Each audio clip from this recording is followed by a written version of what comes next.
Okay, there's a picture that's sitting next to me as I do the speech. That's a good friend of ours, my adopted dad. There's like four pictures. He's all the same name. I had really suffered memory loss for a while. Age 4, I was adopted to him from foster care. He's Tom Beasley, but he goes by Ray Croc. He's a media Piggy. And the first time I was introduced to Glen, he drives a Firebird Pontiac up to the driveway in Lake Charles, Louisiana. And they told me as I'm in the house that we expect Glen to be coming. He's you can call him your Uncle Glen.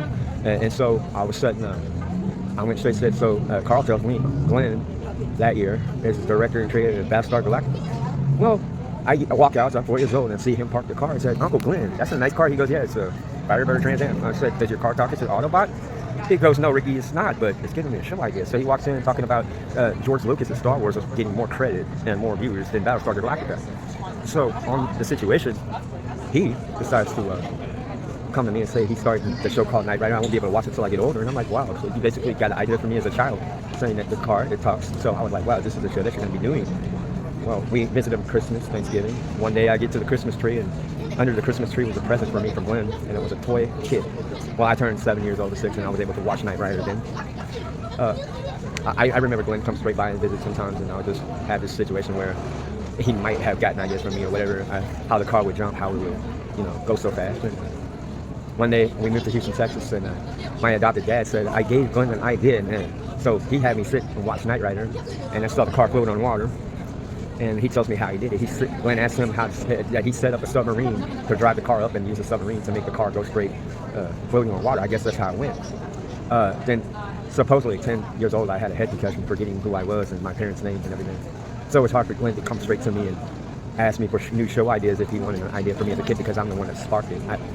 I don't know if I'm the one that considered it. I feel like I created Knight Rider through him, and he just used me as, he comes up to me and says, I'm Glen, Rick, you know the deal, I'm the director, it's your show, but I'm doing it for you. Upon the time that I saw my dad hang out with people, we had Margaret Carter hang around us, as well as Sir Jared Adonis.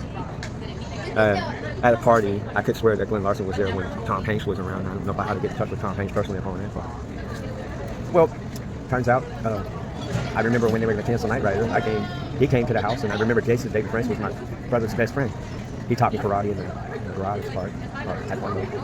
When Jason David Franks saw Glen Larson, it made him convince himself he wanted to be an actor and get an action movie. So I would be surprised if Jason remembers me, as he's a Green Ranger.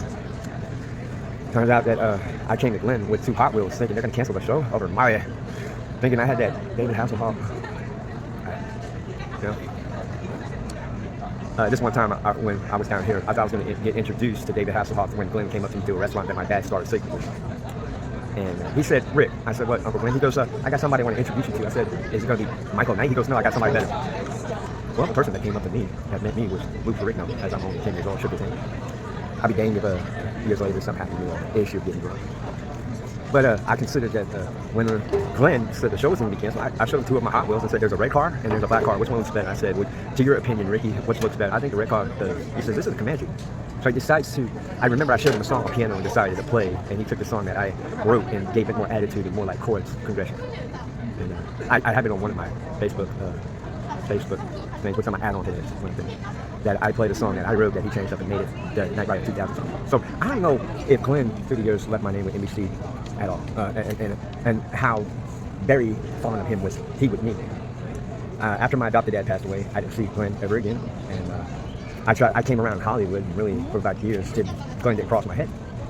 I feel 2000, I went straight, stayed at my girlfriend's house when she being African American, and her mother-in-law was a little nerve-wracking, but it was like we were not so well off financially, and started making music, and I burnt 2 CDs to have my music on. So my mother-in-law brought me walking downtown to kind of sell CDs to get rent money, and lo and behold, I walked into the NBC building in Chicago.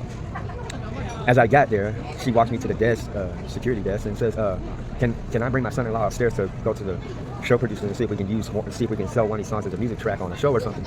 As I got up and understood, I thought they were going to pass me by. They asked me my name, and I said, I go by Myrick Beasley, but I know I go under another name, which I'm not fond of because I haven't heard this name since Tom was alive, as he's my adopted dad. I go by Ricky also. I don't know why I was 2 names.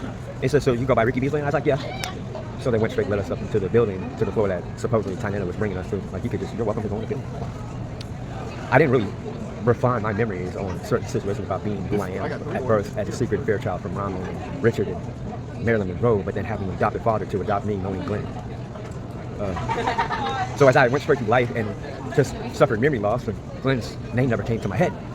One day I'm spare changing 2014 or 13, and panhandling around 7-Eleven when this officer rolls up and says, I need to check to see, you got a state ID because you're panhandling here? I said, okay, yeah, I don't have any records of warrants or nothing. And he says, what is the name you go by? I said, Ricky Beasley. So he types it, and he says, you're supposed to receive Kid. I said, Kid? What are you talking about? Kid. Hygiene kid officer? No, Kid. That's what came out. I went straight to thinking, well, I don't know. He said, you know anybody by the name of Glen Larson? I said, I don't, name's not familiar, but I'm not sure.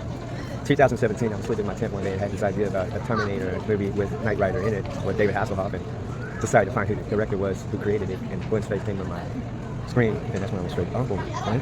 All these years? Oh my God.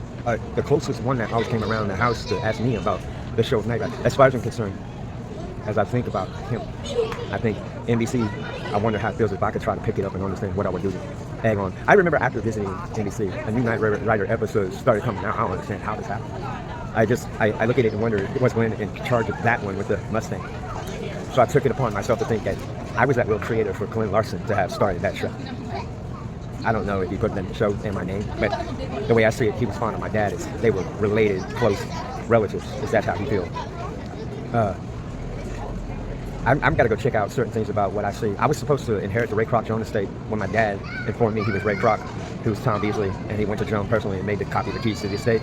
I went straight back last year to have a extravaganza hunt and didn't find the keys. So then I started thinking maybe Carl might have retrieved the keys, and he's Carl Carter. So I might have to go to Anaheim. There are 3 estates that I've got that I'm welcome to inherit, and no one can intervene.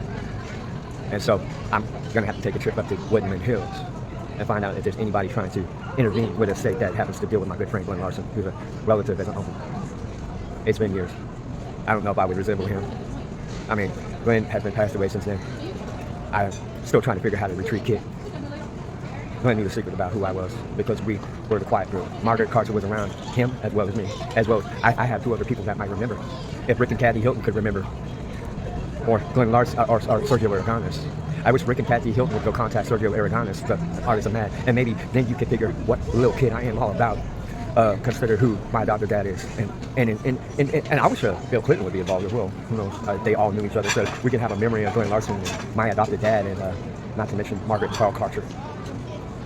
So I'm the only. I was just a kid around that personally. Carl and John and Kathy and Selma didn't know what was going on at all.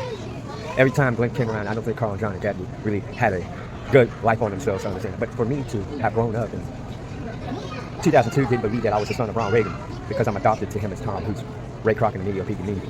I feel that my second name is always going to be Ricky Beasley from his point of view. And I think I spoke enough. I've been to speak. Good day.